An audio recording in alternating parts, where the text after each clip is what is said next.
Como habíamos anunciado, hemos recibido en la cabina de RPP al señor Óscar Pérez, que ha sido diputado en la Asamblea Nacional de Venezuela y presidente acá en el Perú de la ONG Unión Venezolana, que es miembro de la coalición por Venezuela, presidida en el Perú por Nancy Arellano. Muy buenos días a ambos. Nancy Arellano, hemos hablado de dos acontecimientos diplomáticos el día de ayer. Uno ha tenido lugar en la sede de la OEA y el otro en la República Dominicana, pero al mismo tiempo ha habido un pronunciamiento que expresa el sistema interamericano de derechos humanos en un documento que por primera vez, creo, primero usted me corregirá, habla del terrorismo de Estado que viene practicándose en Venezuela. Explíqueme los alcances y la originalidad de este pronunciamiento. Bueno, es profundamente importante, primero que nada, porque es un acto de justicia para con lo que está ocurriendo de las violaciones sistemáticas de derechos humanos en Venezuela. Ya es un tema además que estaba abierto en el escenario cuando Venezuela pasa a ser el primer país en la historia de la región en pasar a segunda fase de investigación por parte de la Corte Penal Internacional, y correspondía que el sistema regional hiciera lo propio. Es un acto de reivindicación el hecho de llamar ahora las cosas por su nombre, y hay que entender que cuando el Estado usa todo el poder coactivo que tiene en sus manos para perseguir a la disidencia, para cortar derechos fundamentales, para adversar a la propia Constitución en nombre de transformar a las Fuerzas Armadas, un organismo profesional e institucional que se debe a la Constitución, en una suerte de guardia pretoriana, estamos hablando de que el sistema tiene el deber de reaccionar. El hecho de que la CIDH haya llegado a esta calificación, tratándose de un ente técnico especializado en materia de derechos humanos, a diferencia de, bueno, por supuesto que celebramos la moción de consenso de la OEA. Por supuesto un lenguaje naturalmente mucho más mesurado. Celebramos el pronunciamiento en los países, de los 22 países. Por supuesto que celebramos además en el caso del Perú la moción que ha pasado el Congreso con 67 votos, demostrando un profundo apego a la democracia.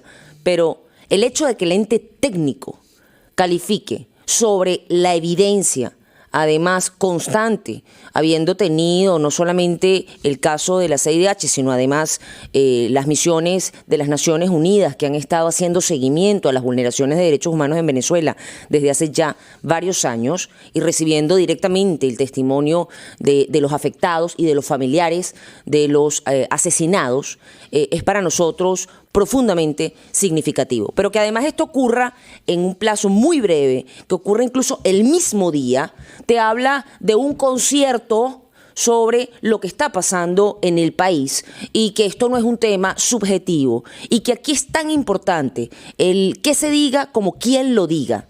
Y es muy importante entender que el costo de pretender normalizar, como han pretendido, como se ha pretendido desde Maduro. Además, el gobierno venezolano ha pretendido usar a actores no pertenecientes a nuestro concierto vecinal, no pertenecientes a nuestro concierto cultural, para avalar. ¿Cuáles actores se refiere usted? Bueno, me refiero a actores de Medio Oriente, me refiero a actores, o sea, cuando tú ves el listado de países que han reconocido la elección como legítima, China-Rusia, comenzando por China y Rusia, ¿no? Te das cuenta de que es donde no hay un concierto de valores en torno a la democracia.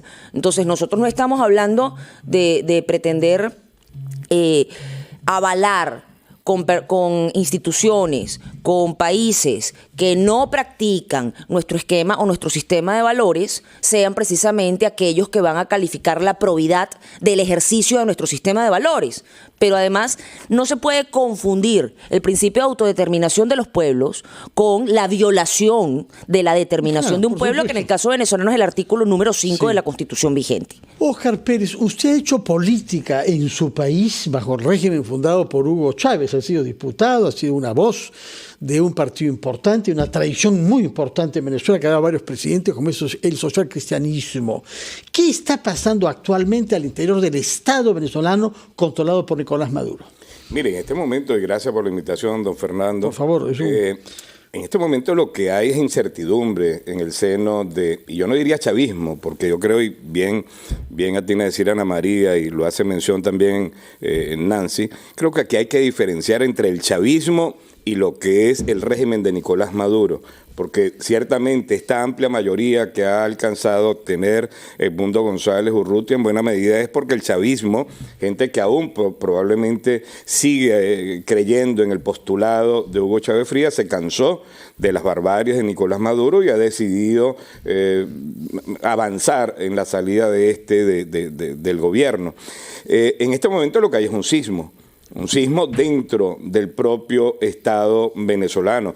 Vemos a un presidente, por llamarlo de alguna manera, porque está en el ejercicio del poder en este momento, a Nicolás Maduro, completamente solo, no solamente solo, desorbitado. Y es importante que se vea el entorno. Cada vez Nicolás Maduro llama a actividades públicas encerrado en Miraflores, en 4 paredes, en los patios, con 100, con 200 Miraflores, personas. Que es el Palacio de Gobierno, es el Palacio de Gobierno. Confundir con el Distrito de Lima. Pero no aparece flanqueado por los más importantes cuadros políticos del PSUV o cuadros políticos reconocidos históricamente de la izquierda venezolana. Incluso el Partido Comunista Venezolano emitió un comunicado exigiendo que se publiquen las actas y prácticamente demandando transparencia en el proceso de totalización. Vaya paradoja que existan partidos políticos de izquierda en el Perú que hacen lo contrario, que desde la distancia lo apoyan. No entraré yo a debatir sobre ello. De política peruana. Claro, pero sí vemos a un hombre, además, yo lo he dicho,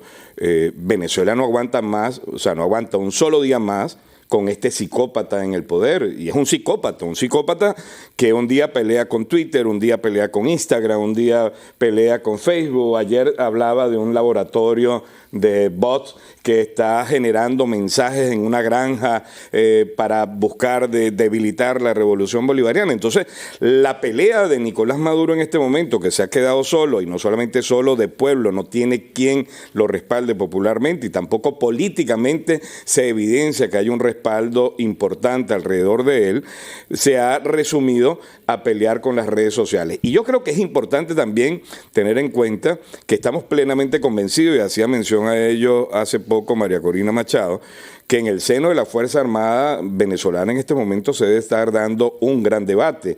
Los militares venezolanos tienen esposas, tienen hijas. La otra vez lo comentaba, hijos. Se produjeron importantes manifestaciones a las afueras de un fuerte militar Paramacay, muy importante en el centro de Venezuela, y fueron apresados, aprendidos, retenidos un grupo importante de jóvenes que estaban protestando allí. ¿Y quiénes eran los jóvenes finalmente? Hijos de oficiales que tienen vivienda en guarnición dentro del fuerte militar. Entonces, hay un gran debate que seguramente está llevando incluso a la Fuerza Armada a buscar desalvarse y no terminar como terminaron los militares que acompañaron a Videla en la Argentina. Entonces, presos. Claro, presos y obviamente en el olvido, además. Ahora, manifiestamente de la parte de María Corina Machado, hay la voluntad de buscar una salida que garantice, como dijo ella, y que dé también concesiones al señor Maduro sin dejar el poder. Mire, María Corina Machado ha sido muy clara en que sí está, porque además es lo políticamente correcto, está dada, abierta la posibilidad de discutir algunas garantías para avanzar hacia la transición a la democracia en Venezuela. Pero eso pasa por 4 puntos claves, y entre los que destaca el reconocimiento del triunfo de Edmundo González Urrutia en la presidencia de Venezuela. Eso es indebatible, o sea, incluso el hecho de que escucháramos algunas propuestas de repetición de elecciones, y yo incluso lo he venido diciendo con algunos amigos y se lo comentaba fuera del aire a usted. Sí, bueno, ya María Corina ha dicho no, que él ha hecho nada, lo cual respaldamos, ya ganó Edmundo González, aquí no hay nada que repetir. Pero si fuésemos a repetir elecciones, ¿por qué no las repetimos en el exterior? ¿Por qué no repetimos las elecciones en el exterior con plenas garantías? Donde no se dejó votar. Venezolanos... Acá en Lima sabemos que votaron apenas 600 venezolanos. 200 votaron, ¿no? Pero, o sea, solamente estaban habilitados para votar 659. Y de ellos votaron 200 sobre una, 200 sobre una población inscrita. El tema es, había gente de más de 100 años inscrita, sí, porque no depuraron, y gente que se ha ido. Tenemos que ir a una pausa nosotros, después de la cual yo quisiera que nos digan qué actos sectores sociales pueden jugar todavía un rol? Por ejemplo, la Iglesia Católica u otras iglesias, ¿qué están diciendo, qué están haciendo ante el espectáculo que hay ahora en Venezuela y sobre todo después de la concentración que debe... Y ojo, ya está el escenario transnacional, además, sí, no internacional, sí, transnacional. Sí, sí, de acuerdo. Conversaremos sobre esos puntos después de una breve pausa.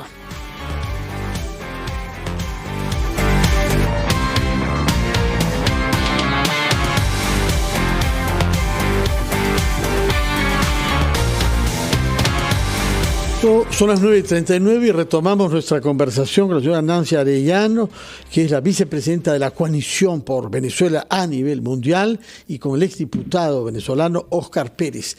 Queríamos saber qué está pasando en los sectores relevantes de la sociedad venezolana, por ejemplo, el empresariado, que sabemos que gira en gran parte en torno al petróleo, que es el recurso dominante de la economía venezolana. ¿Qué sabemos sobre los apoyos que el régimen sigue teniendo en esos sectores y qué se puede prever como evolución de esos sectores en el curso de los próximos meses?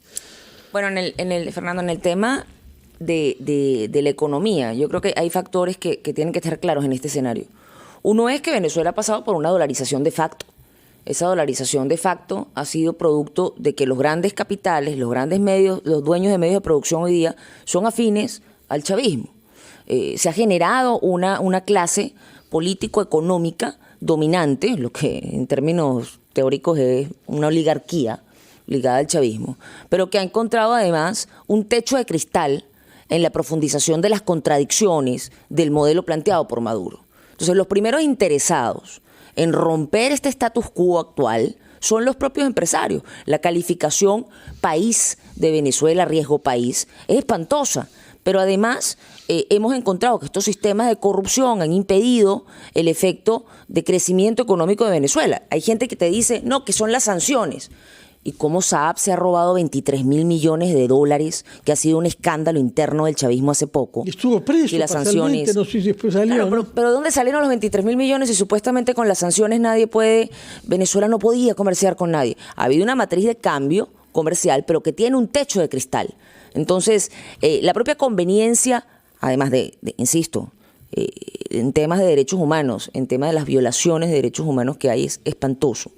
Pero es necesario que haya un mínimo de acuerdo entre las partes, entre todos los sectores, para lograr la predictibilidad del modelo. Están trabajando los dirigentes, y generar inversiones. Los dirigentes de la oposición tienen la mirada centrada en eso, ampliar su base de apoyo.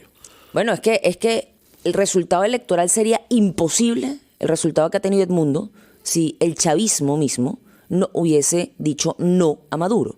Nadie puede engañarse pensando que es que ahora la elección ha demostrado que la mayoría compra 100% el proyecto político de María Corina y de Edmundo.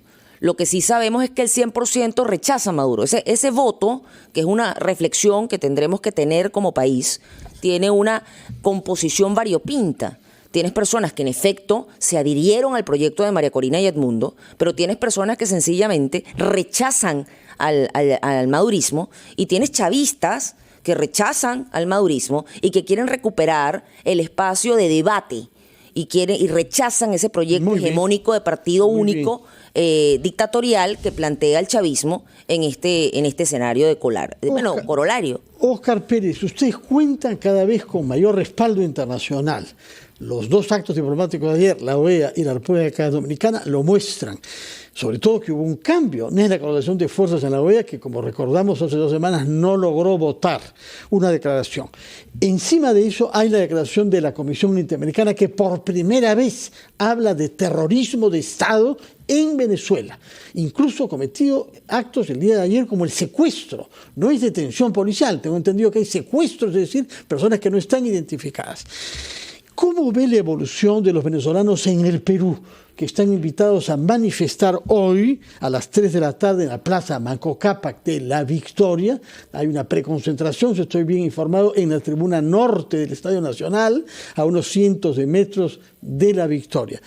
Cuénteme de lo que habla usted con sus compatriotas en el Perú, qué es lo que siente, qué disposición hay eventualmente para regresar al país si es que cayera Maduro, qué expectativas hay de aquí hasta enero próximo, que es el momento en que en principio debe asumir el próximo presidente. Mire, hay mucha ilusión, don Fernando, hay mucha expectativa positiva, hay mucha esperanza, hay muchos deseos fervientes de los venezolanos que están en el Perú y en todo el mundo de regresar a Venezuela, abrazarse después de largos años. Hay personas que tienen hasta 10 años que no han visto a sus seres queridos y obviamente que ven en esta coyuntura política por la cual está atravesando Venezuela la posibilidad de volver a casa, como dice una canción que un cantautor venezolano ha venido promocionando ya desde hace bastante rato. Y creo que es importante incluso destacar que esto también anima la esperanza de los venezolanos a cambiar de una vez por todas el rumbo del país. Ahorita Nancy hacía mención a que ciertamente hay sectores identificados con el chavismo, que son personas que están identificadas con el legado, con el postulado político de Hugo Chávez Frías, pero que no acompañan a Nicolás Maduro y probablemente no van a acompañar después de la transición a Edmundo González, a María Corina Machado, pero lo que sí estamos convencidos van a seguir acompañando es esas ansias de cambio que el país está reclamando. El país se está muriendo de hambre y lo decimos literalmente en todo momento. Las personas comen es arroz con plátano sancochado y una que otra proteína de vez en cuando, y eso es lo que se ve en Venezuela. Es insostenible que Nicolás Maduro siga en el ejercicio del poder. Incluso yo diría que esa transición debería darse antes del propio 5 de enero, porque es que no aguanta. Además que Nicolás Maduro ha venido cometiendo delitos posteriores al 28 de julio, por lo cual no sería nada descabellado pensar que esa transición debería ser antes del propio 5 de enero. Así que hoy nos vamos a concentrar, en el caso de Lima, en las inmediaciones de la Plaza Manco Cápac a partir de las 4 de la tarde. Ahí van a ejercer derecho de palabra no solamente activistas, dirigentes políticos venezolanos, sino también peruanos, sino que vienen algunos mensajes, incluso algunas sorpresas que van a seguir alimentando esa expectativa positiva, el ansia de cambio, el hambre de libertad que tienen los venezolanos y que obviamente también va a servir esta actividad del día de hoy que se va a realizar en 11 ciudades del Perú para reafirmar nuestro apoyo a Edmundo González y a María Corina Machado. Qué bien que puedan contar usted con las garantías que da nuestro país para una expresión democrática como la que se va a llevar a cabo hoy. Estamos muy agradecidos. No, muchas gracias. A las 3 de la tarde en la Plaza Manco Cápac, lo que se está jugando no solamente... A las 3 en Alameda 28 de julio, a las 4 en Manco Cápac. A las 4 en Manco Cápac. No solamente está en juego el futuro de Venezuela. Lo que pase ahí tendrá repercusiones en la región en general. Sí, puedo así que, por favor, Nancy, añadir algo para culminar. Mira, Venezuela en este momento es un código para la región. No se trata de Venezuela. Se trata de cómo esperamos que Latinoamérica interprete lo que es la democracia en el siglo XXI. Si vamos a recuperar o no la utilidad del sistema interamericano, si vamos a recuperar o no la utilidad de la OEA, si vamos a recuperar o no la utilidad de los instrumentos internacionales que buscan generar un vecindario democrático y en paz. En este momento, cada minuto cuenta. Cada minuto en Venezuela es importante porque se cuentan en muertos, en heridos, se cuentan en personas privadas de libertad de manera torturadas y, bueno, William Dávila, Superlano, anoche secuestraron al secretario de Organización de Acción Democrática. Secuestraron, no fue igual que a William, igual que a Superlano, no se identifican, no media una orden judicial, no llaman a los abogados. O sea, el nivel, insisto, de terrorismo de Estado, y muy bien lo dijo la CIDH. La orden es política, Operación Tuntún. Claro, muchísimas gracias por estar acá y seguir por transmitirnos su experiencia y sus emociones. Y felicitaciones por la organización de la que dan muestras ustedes, la comunidad de venezolanos en el Perú. Muchísimas gracias. Gracias. Mucho éxito en la democracia venezolana. Muchas gracias a ustedes. Al Ejecutivo y al Canciller. Vamos a hacer una pausa después de la cual recibiremos al señor Luis Villanueva, secretario general de la Federación de Trabajadores de la Construcción Civil y de la CGTP. porque como sabemos, un dirigente de ese sector laboral ha sido asesinado por criminales que buscan implantarse, cobrar cupos e imponer el terror a los trabajadores y los empresarios de la construcción civil. Conversaremos con el señor Villanueva después de una breve pausa.